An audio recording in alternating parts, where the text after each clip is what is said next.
What does hope look like to people in extreme poverty? How would you describe it? If only people had clean water, food, education, a safe place to live, a job, or plumbing. Let's just say that there is a family living in Mexico. They've got 2 girls and a boy. They've lost their parents. Every day, these children have to worry about the basics like, can they find food? Will the rain cause their cardboard house to fall down? Will the disease-filled black water flood into their houses?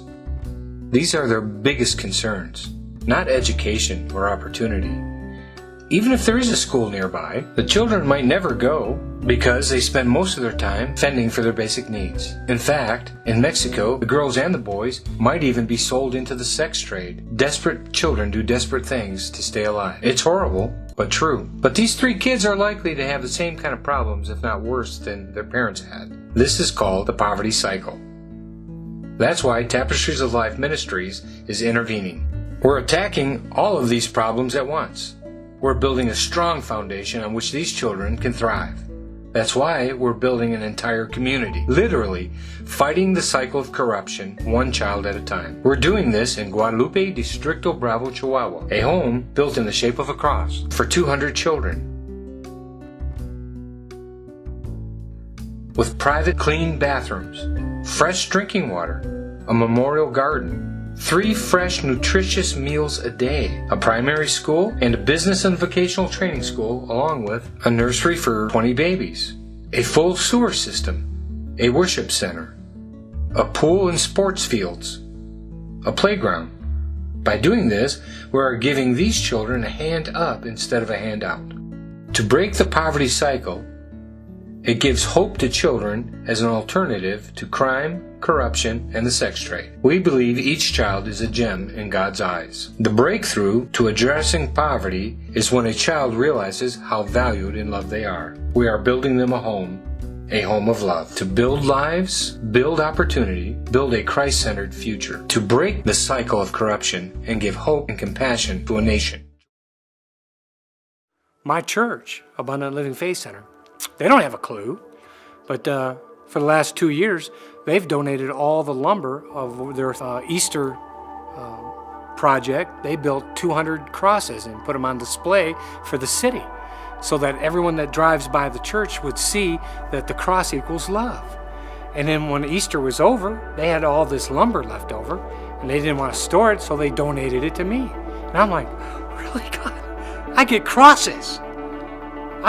And only you know, God, how special this is to me. So I go out there and take the crosses apart. And I get over $4,000 to $5,000 in lumber that I'm able to put into this building and to build this facility.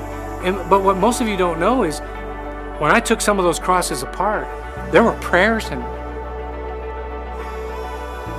there were families that wrote stuff on the inside where maybe they thought no one would ever see, but God would know.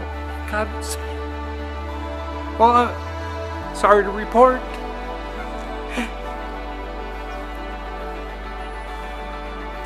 I saw your prayers too, and I prayed with you, and I stood in agreement with you for the things that you wrote down that you couldn't share with anybody else.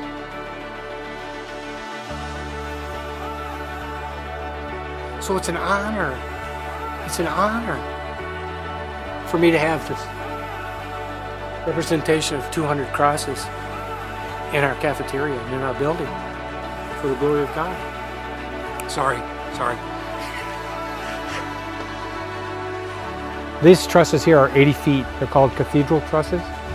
And so the stage area will eventually be 16 feet high. The center out here will all be 16 feet high. Just goes straight up. It's going to be absolutely beautiful. Absolutely beautiful.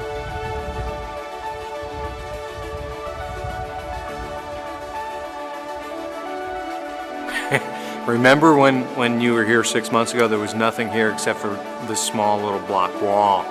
And I said to you guys, I said, the next time you come, there's going to be a roof on this building. And here we are now 6 months later. We have the roof on the building. We have the porches are up, everything is up, we're ready to go.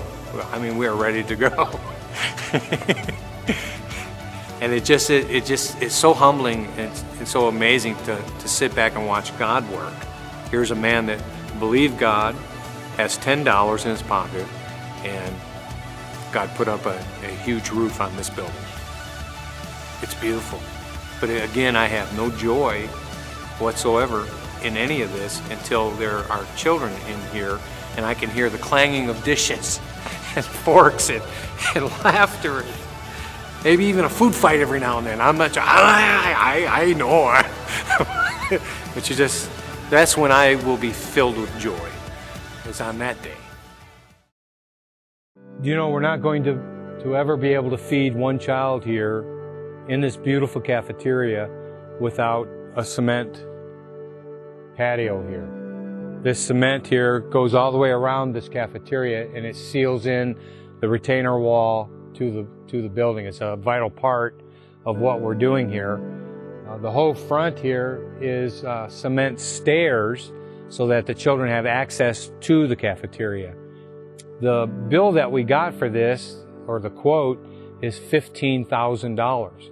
And so I'm really praying right now that God would minister to somebody, or that someone would help us, or a lot of people would get together and sacrifice to provide this $15,000 so that we can bring the children into this cafeteria without walking through all this dirt and construction and finally get it to where it's supposed to be. So I'm going to say thank you. God bless you in advance for helping us bring in this $15,000 for the cement. My plan in my heart and what I'm sensing in the Spirit right now is this is going to be a reality in April. Help us make this a reality in April. God bless you.